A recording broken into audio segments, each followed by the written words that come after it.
Antes do nosso recesso começar, nós estávamos falando sobre Sócrates. A gente viu os pré-socráticos, nós vimos os filósofos antigos, o surgimento da filosofia como ciência, como saber, como conhecimento. E a gente começou a ver o primeiro desses grandes fundadores da filosofia, que foi Sócrates. Mas lembrando que Sócrates ele não foi o primeiro filósofo, não foi ele que criou a filosofia, não foi ele que inventou o conhecimento filosófico, nem nada disso. Ele só foi o primeiro grande filósofo importante, assim, vamos dizer assim, que nós vamos ter na Grécia Antiga, que é o berço cultural da filosofia. E aí vai caber a ele dar início a um novo momento, um novo período histórico da filosofia. Por isso que a personalidade de Sócrates é tão importante e tão grande para contexto histórico/filosófico, tá bom? Vocês podem ver que de vez em quando eu falo sempre contexto histórico, fica parecendo que eu sempre estou dando aula de história na aula de filosofia, mas não é bem isso. É porque como a filosofia, ela acompanha os períodos históricos da história. Pode ver que a gente está falando sobre a filosofia antiga. Em história, o que a gente está estudando em história? A gente está estudando a história antiga também. Então, a filosofia, ela meio que acompanha o período histórico daquele ano. Então, por isso que a gente fala que filosofia e história são irmãozinhos que andam com a mãozinha grudada, tá bom? Então, prosseguindo. Julgamento de Sócrates. A gente viu o surgimento dele, o método do seu pensamento, o pensamento socrático, né? O método socrático, que é aquele método de arguição, de perguntas, debate, questionamentos, né? Sempre questionar, perguntar, para depois de 1000 perguntas, ele começar a responder. Eu falei para vocês que esse é um método que muitos professores de vocês têm, né? Porque é um método tão bom e é um momento que, assim, provoca, né, as dúvidas, provoca o saber, provoca a curiosidade, que é um método que muitas pessoas utilizam, inclusive professores, mas padres em homilias, pastores em... É sermão, né? Na igreja evangélica, acho que é sermão, não é homilia, é sermão. Então, pastores, padres, professores, dependendo do pai também, até o pai também, na hora de educar e ensinar também, utiliza o método socrático. No final da sua vida, como muitas pessoas daquele período, Sócrates vai ser julgado pelo seu próprio conhecimento, né? Por saber demais, a gente fala que nós vamos ter esse julgamento.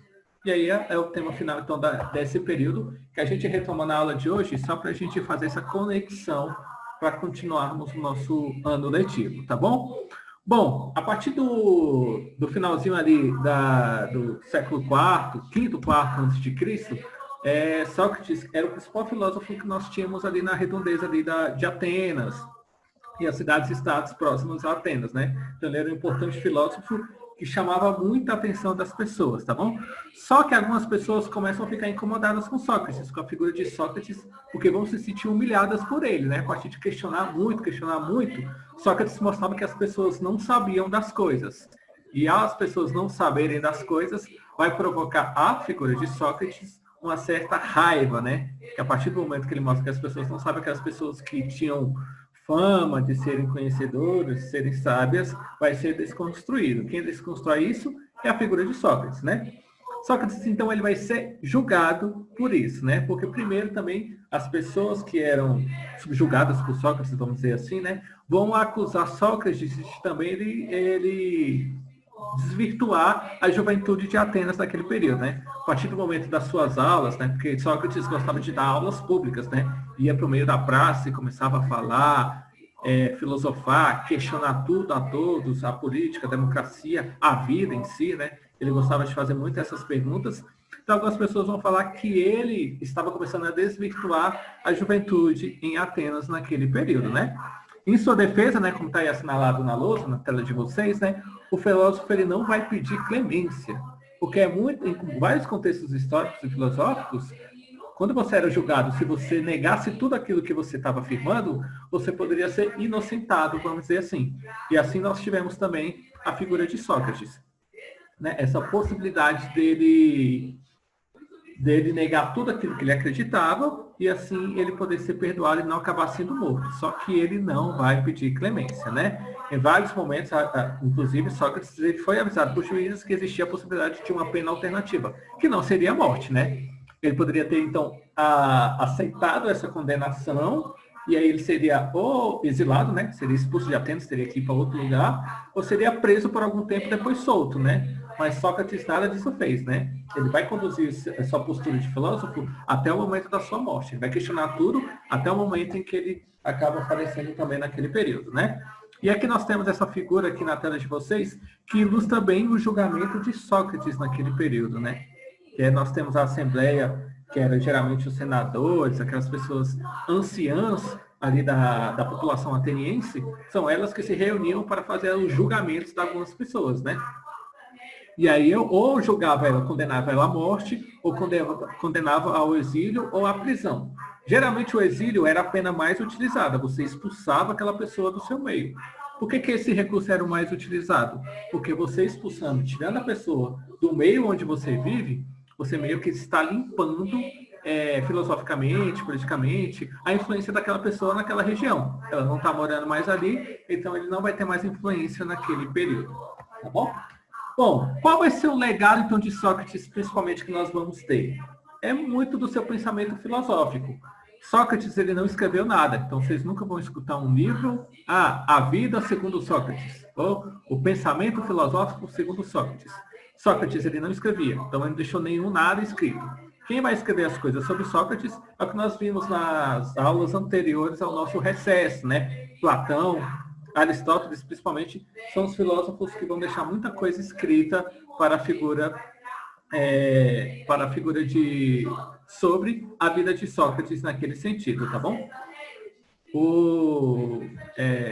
Só avisando que pode ser que esteja travando um pouco, mas eu estou continuando com a aula, é porque a gravação ela fica ok. Ela trava um pouco, né? Mas a gravação da aula ela fica 100%, tá? Então por isso que eu continuo e aí depois vocês retornam assistindo a gravação da aula. Mas continuando aqui, então. Nesse contexto filosófico, então, de Sócrates, né? No final da sua vida, até o momento da sua morte, ele vai deixar um ensinamento importante, né? Tanto que aí nós temos o registro, então, da fala final dele antes do julgamento, antes da condenação à morte, né? Ele diz o seguinte: bem, é chegada a hora de partirmos. Eu para a morte, vós para a vida. Ele falava com as pessoas que estavam condenando a ele, né? Quem segue melhor rumo? Se eu, se vós, é segredo para todos, menos para a divindade. Né? Relato escrito até por Platão, que foi o grande, assim, o responsável por deixar os ensinamentos de Sócrates no mundo, tá bom? Então, Sócrates, ele é um marco filosófico. Tanto que a gente marca a filosofia antes de Sócrates e depois de Sócrates. Antes de Sócrates, nós chamamos os filósofos, né, daquele período de filósofos pré-socráticos. E depois de Sócrates, nós chamamos os filósofos de pós-socráticos, tá bom? Até chegar à Idade Média, que aí a gente modifica um pouco, mas aí é a filosofia do segundo ano do ensino médio, tá bom?